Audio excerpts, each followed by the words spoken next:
of power sector and the way forward, and especially after 2 years of this government, how do you see the power sector panning, and how do you see the initiatives that were announced by the government 2 years ago?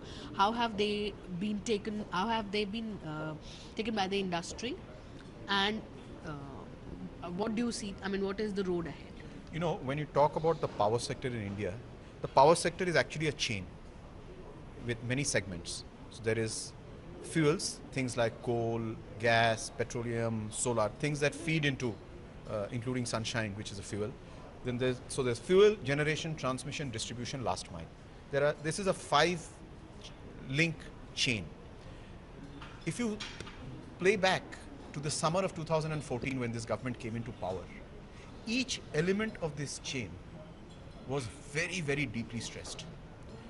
Coal, in the summer of 2014, there was 4 days of coal stocks with the thermal units, and the country was on the verge of a blackout. That was fuel for you. So far as generation was concerned, I think the PPP, the whole generation thing had crashed by then. There was no great enthusiasm in renewables. It was created with this new government. Similarly, if you move to transmission, there was huge amount of work to link the various black holes that otherwise were impeding the country becoming a seamless transmission network. Distribution, of course, the less said the better. We all know. And finally, last mile, which is rural connectivity and taking electricity to the homes of every Indian. So look at this chain in summer of 2014 and look at the chain in the summer of 2016. 2 years. We have a new power minister, we have a new government, and I have seen the single largest burst of creative and administrative energy that I have seen for a long, long time, and believe me, I've been in this town for a long time. Link by link by link, coal is no more a crisis. Sunshine is being tapped very, very energetically. Gas has been addressed partly, though. So a significant amount of resetting has been done to the fuel side. On generation, we are talking about surplus capacity available today, which brings me to the topic of DISCOMs. On DISCOMs, I think no better label than the Uday scheme, which tends to do two things simultaneously. It tends to alter the balance sheets of DISCOMs and simultaneously gives them huge degree of operational stress to bring down AT&C losses. And finally, last mile connectivity. I think this entire focus of connecting 100% of India's villages, which is both the Prime Minister's dream and what Mr. Piyush Goyal is implementing, is seeing a huge upsurge of positivism in India's countryside. Let me stop here and say, hopefully this is what you asked me, saying what was it that was looking, how was this sector looking and how is it looking now? I am one of those people who are extremely positive about what has been achieved in 2 years. 2 years actually, for the mess that the whole sector was in, 2 years is a very short span of time in economic history. And the fact that so much positive resetting has been done, I would applaud the government. But sir, you also mentioned that coal supply has improved. Now, almost every plant in the country has surplus coal stock. But does that also mean that there is less demand for coal because there is less demand for power? Discoms are not in a position to buy enough power. So then, now that the government has announced Uday scheme, how do you think they will be able to bring states on board, since it's a concurrent subject? How will they be able to bring states on board? States have already come on board.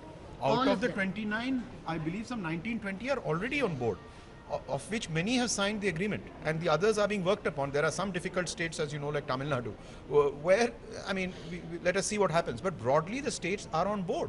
They have signed on. But it is a medium-term haul. There is no magic wand. So what Uday has done is, at one level, it has prevented a tsunami of NPAs hitting the banking sector.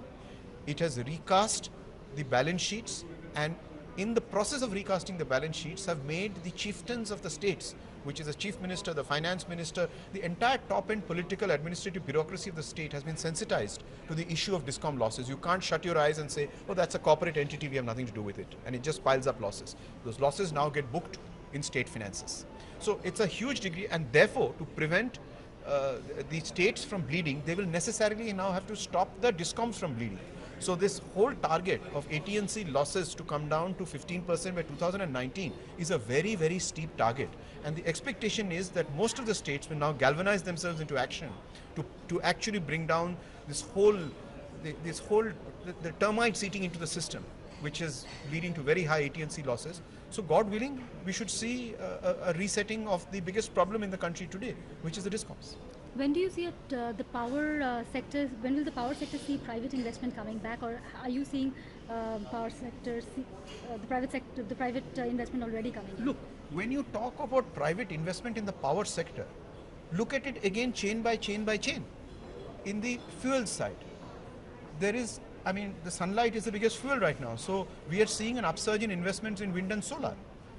There is certainly muted interest in coal and gas for obvious reasons because they are running at 59-60% capacity. But God willing, if the UMPP bids are out, we expect significant domestic and international investors to shall we say, take a slice out of the UMPP opportunity. So that's so far as generation is concerned. If you now move from generation to transmission, there's a lot of private sector investment going into the bids along with power grid in transmission.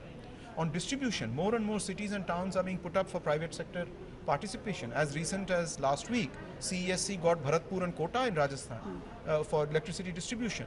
And in last mile, there are companies that are got major EPC contracts, to lay out the lines. So across the board, it is not that private sector investment is not coming, but the moment you talk about investments in the power sector, there seems to be a one-to-one correlation between coal generation, coal-based power plants. Yes, coal-based power plants are not on the agenda right now, but that doesn't mean that across the length of the power sector, investments are not coming in. Thank you.